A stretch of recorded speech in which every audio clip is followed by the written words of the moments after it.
আজ থেকে আমি দেখি আর আমি এটা নিয়ে আমি আইতে অসম্ভব মানুষের বিবেক বলতে কোনো কিছু নাই।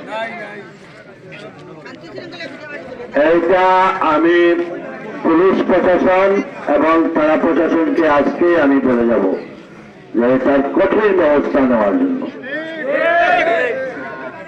2 নম্বর হচ্ছে এই এলাকাকে একটা ফ্লাড শেল্টার করার প্রয়োজন, কারণ বর্ষা আসলেই এখানে এই ছোট মোটো করে করলে না, একটু বড় করে স্কুল হইলো, আবার এই যে লোক দেখানো 2-4 জন 15-20 জনের একটা ফ্লাড শেল্টার করে, এটা ফ্লাড শেল্টার করতে দিলে হবে না।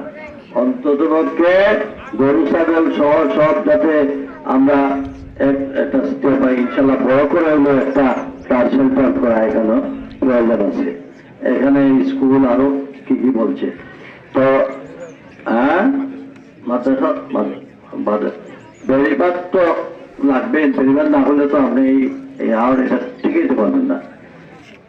এরপরে মন্দির আছে আমাদের, মসজিদ, মন্দির, গির্জা, শ্মশানঘাট আশ্চর্য একটা কোম্পানিগঞ্জ গোয়েন্দাতে একটা জায়গায় শ্মশানঘাট নাই। আমি সিলেট শহরে কতটা শ্মশানঘাট করছি।